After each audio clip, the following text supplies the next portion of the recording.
Halo rekan-rekan mahasiswa, selamat berjumpa lagi dengan saya Anggoro Raras. Pada pertemuan ini kita mengambil judul tahapan pengembangan produk baru melalui channel bisnis kampus. Rekan-rekan mahasiswa, apa sih yang dimaksud dengan tahapan dari pengembangan produk baru? Tahapan pengembangan produk baru itu kalau menurut teori itu ada 8. Yang pertama, pemunculan ide. Kemudian yang kedua adalah penyaringan ide. Kemudian yang ketiga, konsep ide. Kemudian yang keempat, strategi pemasaran. Yang kelima, analisis bisnis. Yang keenam, konversi ide. Kemudian yang ketujuh, uji pasar. Serta yang kedelapan, komersialisasi. Jadi di dalam diskusi ini kita akan mendiskusikan 8 kegiatan, 8 tahapan pengembangan produk baru. Jadi di dalam diskusi ini kita selesaikan semua agar pengetahuan kalian semakin lengkap. Sekarang mari kita coba lanjutkan dengan tahapan yang pertama. Tahapan pertama itu adalah pemunculan ide. Di dalam tahapan ini kita ambil contoh adalah produk mobil. Jadi apa yang dilakukan oleh seorang bagian pengembangan. Jadi biasanya dibentuk satu tim untuk melakukan pengembangan produk. Jadi yang pertama yang dilakukan adalah amati bagaimana pelanggan menggunakan produk mobil. Jadi tim tadi melakukan pengamatan tentang produk mobil yang dikendarai oleh pelanggannya. Kemudian kita akan melanjutkan dengan kegiatan berikutnya, yaitu tim menanyakan kepada pelanggan tentang masalah yang mereka hadapi dengan mobil yang mereka tumpangi. Jadi itu kegiatan kedua di dalam tahap pertama untuk memunculkan ide itu. Dia membuat satu pertanyaan, yaitu tim membuat satu pertanyaan yang ditujukan kepada pelanggan, permasalahan apa yang mereka hadapi dengan kendaraan tersebut. Kemudian kegiatan yang ketiga adalah menanyakan kepada pelanggan tentang produk mobil impian mereka. Jadi untuk menyaring keinginan pelanggan terhadap mobil yang diinginkan, maka dibuat satu pertanyaan tersebut. Selanjutnya, kegiatan yang kelima adalah menyiapkan perwakilan pelanggan untuk mengomentari ide perusahaan mobil. Jadi pihak perusahaan mobil itu membuat satu perwakilan pelanggan untuk mengomentari ide perusahaan tentang mobil baru yang sudah disiapkan. Kemudian selanjutnya adalah karena sekarang ini era digital, tentunya kita tidak perlu repot-repot untuk memperoleh informasi. Kita bisa menggunakan situs web untuk ide-ide baru. Jadi kita bisa searching, ya. Kita bisa searching pada web, melalui web, kemudian dicari ide-ide yang ada di dalam web tersebut. Kemudian selanjutnya membentuk komunitas pengguna mobil produksi perusahaan.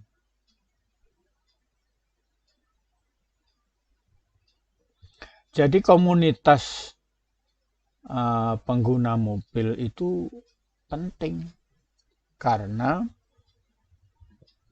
dari komunitas tadi kita dapat masukan yang banyak.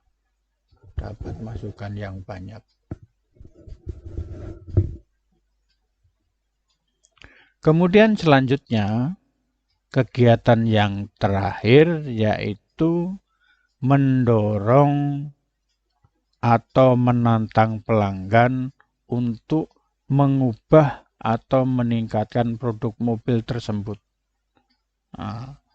Atau istilah kerennya re-engineering, atau istilah yang anak-anak milenial sekarang mereka suka melakukan modifikasi.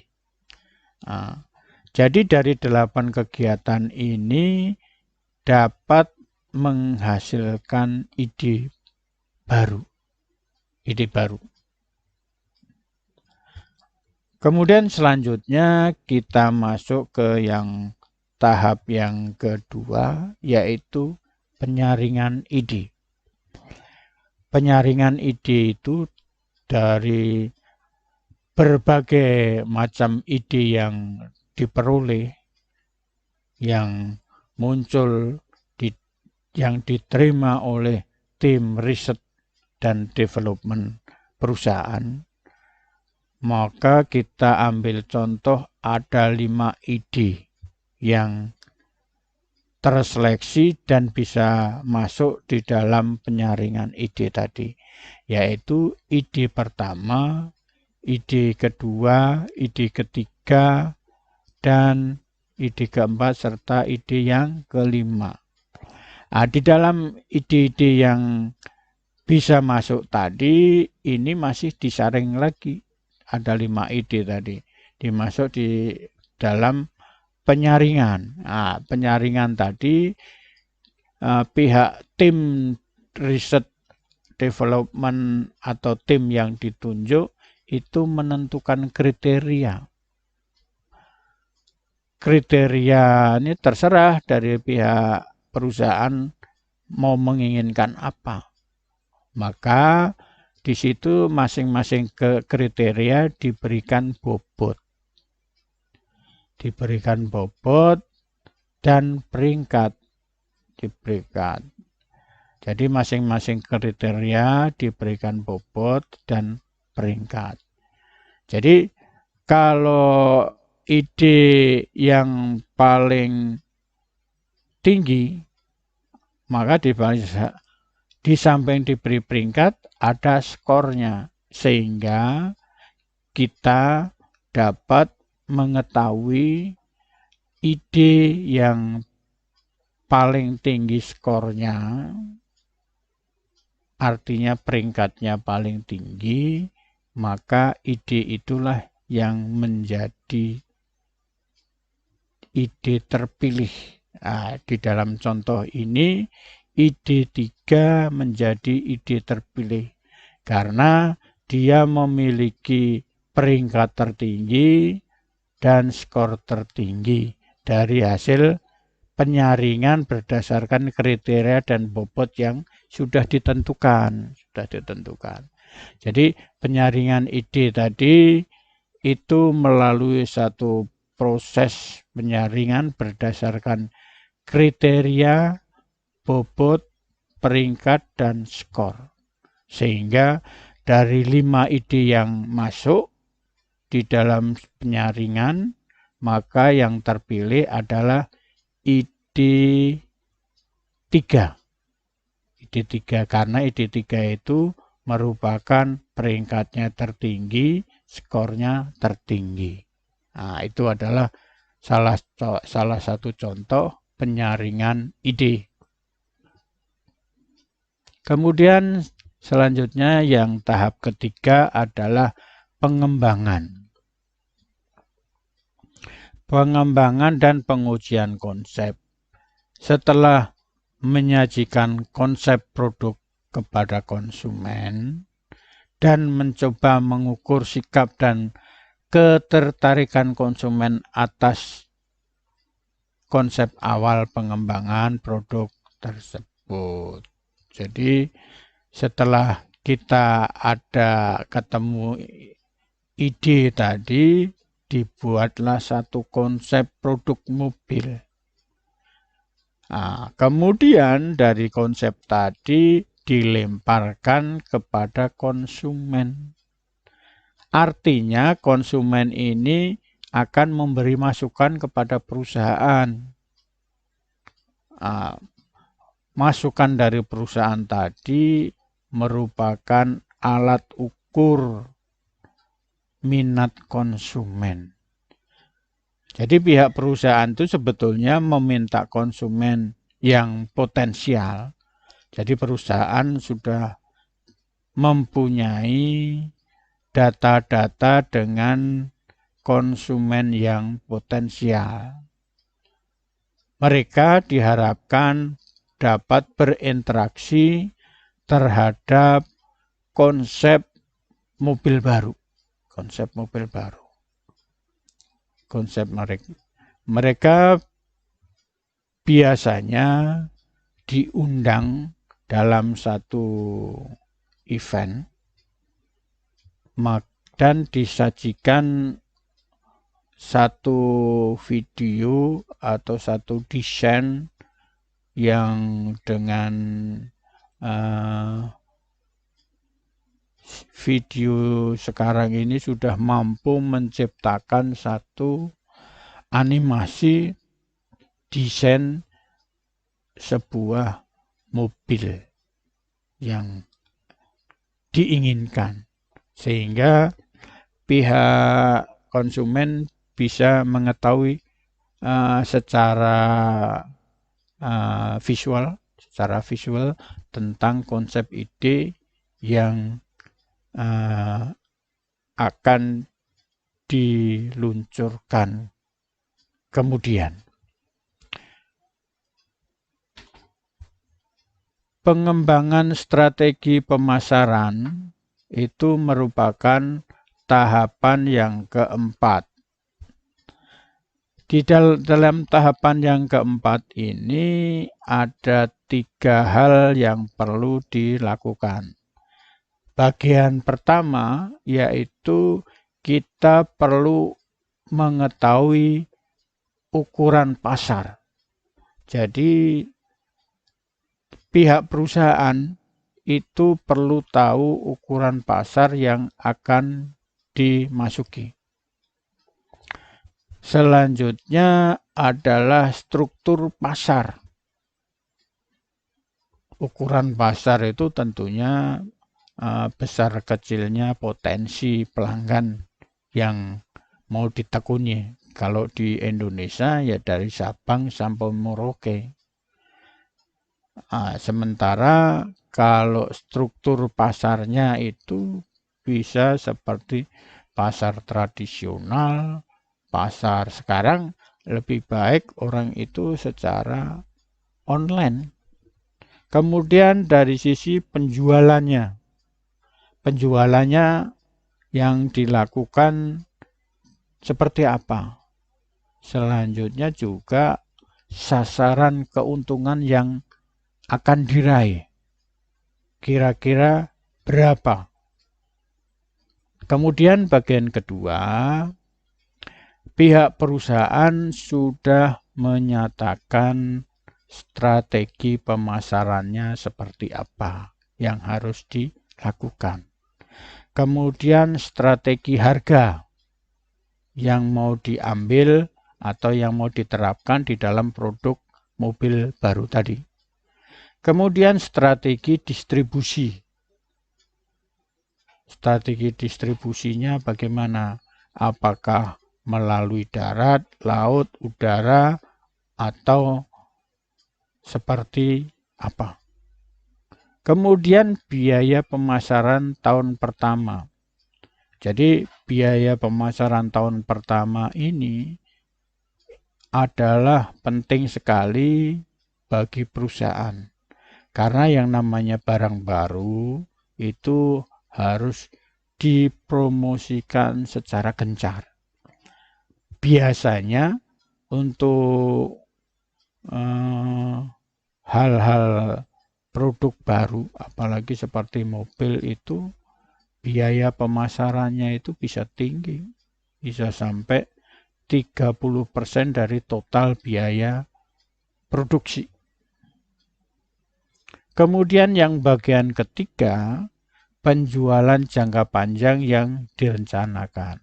Nah, tentunya pihak perusahaan juga sudah merencanakan penjualan jangka panjang.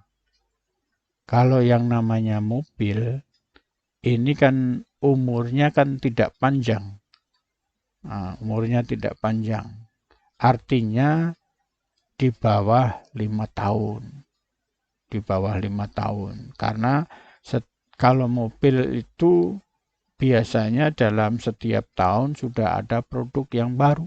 Produk yang baru. Artinya ini penjualan jangka panjang ini dia sudah merencanakan tentunya tidak hanya dalam satu kurun waktu jenis mobilnya. Jadi beberapa model yang sudah disiapkan. Kemudian sasaran keuntungan. Di dalam bagian pertama sudah disiapkan tentang sasaran keuntungan. Di bagian ketiga juga sasaran keuntungan jangka panjang.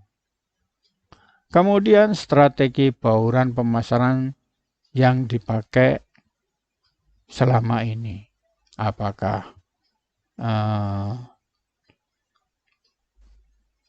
tepat sasaran atau perlu ada modifikasi atau updating.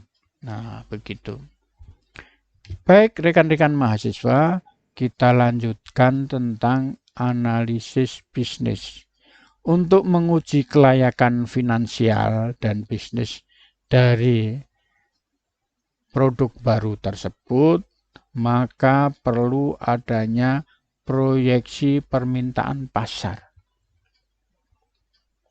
Jadi pihak perusahaan perlu mengetahui proyeksi permintaan pasar. Proyeksi permintaan pasar ini dapat memberikan informasi kepada owner perusahaan tentang gambaran permintaan pasar dari tahun ke tahun sampai 5 tahun ke depan. Bahkan kalau perlu yang untuk jangka panjang itu bisa sampai 10 tahun. Kemudian perkiraan biaya produksi. Perkiraan biaya produksi tadi merupakan hal yang sangat penting bagi perusahaan. Karena dengan adanya biaya tadi menentukan terlaksana atau tidaknya satu program produksi. Kemudian kita juga perlu tahu namanya peta persaingan. Jadi sebelum pasar itu diluncurkan, maka perlu dibuat satu analisis tentang peta persaingan.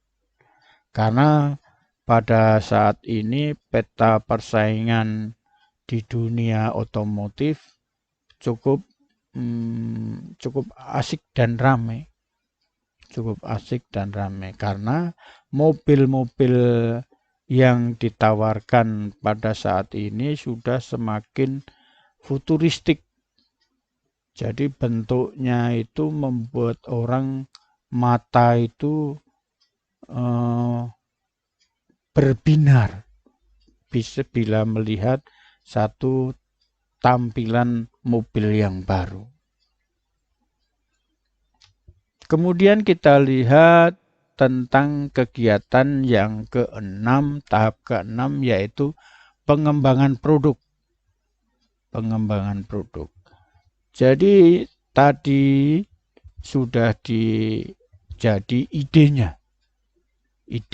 Kemudian ide tersebut dilakukan konversi menjadi produk baru ke dalam bentuk fisik. Tadi masih dalam angan-angan, gambar, soft copy. Nah, sekarang dikonversikan menjadi bentuk fisik. Tentunya hal ini tidak terlepas daripada identifikasi pemasaran yang diterapkan. Jadi kalau kita melihat pengembangan produk tadi, itu kita perlu melihat produk konstruk. Jadi produk konstruk itu merupakan satu bentuk konstruksi daripada mobil yang dibuat.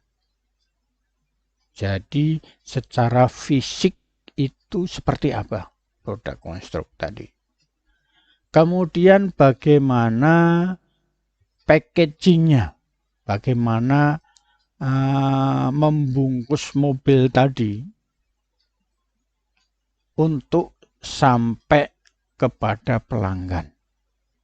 Nah, di sini kalau di dalam membungkus mobil baru ini kan tentunya ada satu cara tersendiri karena itu barangnya gede. Ini biasanya dia pelanggan itu terima sudah dalam kondisi mengkilat, tidak masih di dalam bungkus adanya seperti stiker-stiker pelindung, sudah tidak ada. Jadi diterima di pelanggan sudah tinggal on the road, tinggal masukkan kunci, starter, langsung jalan. Kemudian bagaimana kita melakukan brand positioning.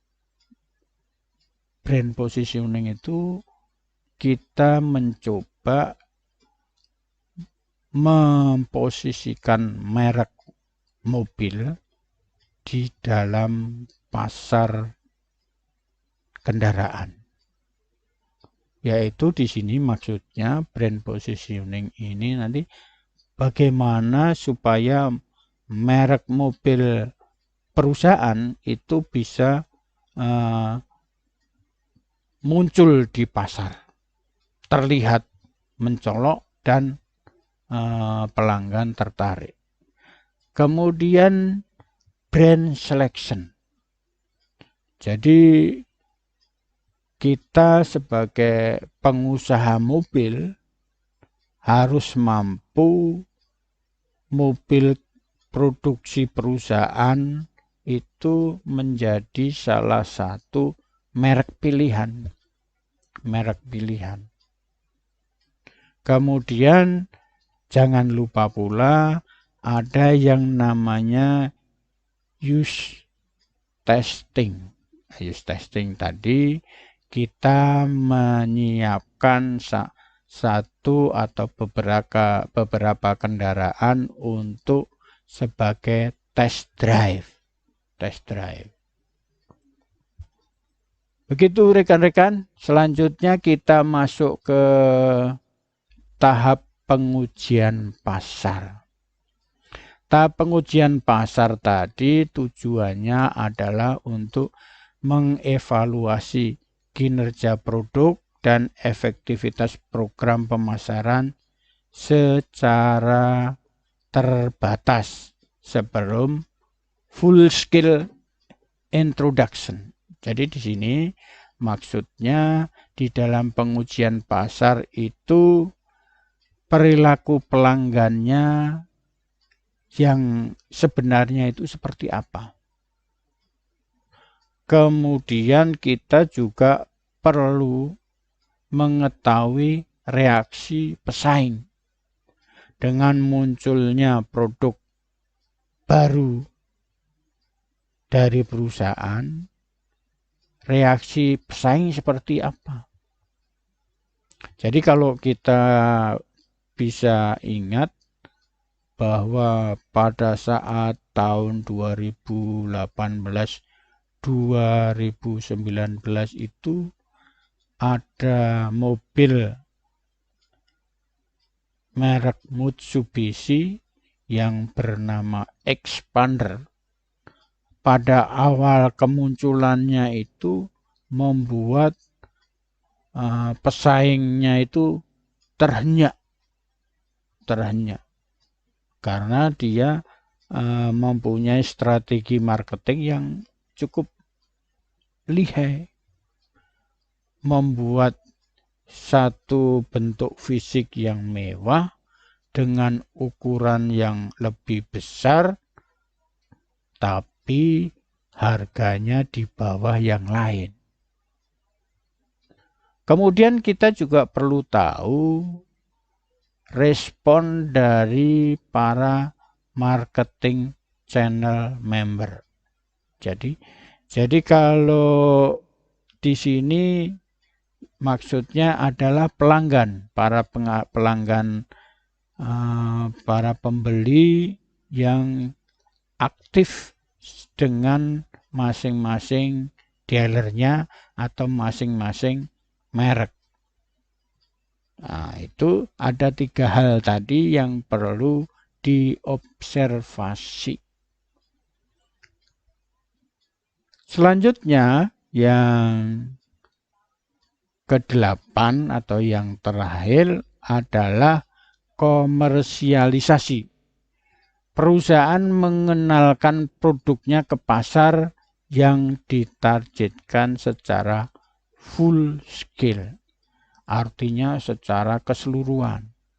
Jadi mobil sudah dalam kondisi siap pakai, kemudian dilempar ke pasar secara menyeluruh. Artinya kalau di Indonesia sudah siap secara nasional. Dari Sabang sampai Merauke itu sudah siap untuk dipasarkan. Kemudian yang perlu diperhatikan adalah kecepatan penerimaan konsumen dan para distributor. Jadi untuk dikomersialisasi tadi itu perlu diketahui tentang bagaimana penerimaan konsumen dan distributor terhadap mobil baru yang diluncurkan tadi. Selanjutnya yang perlu dilihat juga adanya intensitas distribusi. Jadi ada berapa distributor yang ada di seluruh Indonesia ya. Di seluruh Indonesia. Kemudian kemampuan produksi. Jadi setelah kita siap dengan mobil yang baru, maka perlu juga didukung kemampuan produksi. Kemampuan produksi ini sangat dibutuhkan apabila terjadi lonjakan permintaan. Jadi kita bisa melihat begitu meluncurkan produk baru, diterima dengan antusias oleh pelanggan, maka jangan sampai kemampuan produksi itu tidak mendukung, akhirnya mengecewakan. Kemudian yang perlu diketahui juga tentang efektivitas promosi. Pada saat ini paling efektif ya produksi di layar TV dan mass media, sosial media. Kemudian dengan strategi harga. Nah, strategi harga tadi perlu dipelajari juga apa yang dilakukan oleh Mitsubishi Expander tadi. Sekarang begitu meledak, ya akhirnya harganya juga sudah kembali ke posisi yang satu level. Tetapi dia sudah produk mereka sudah diterima oleh masyarakat.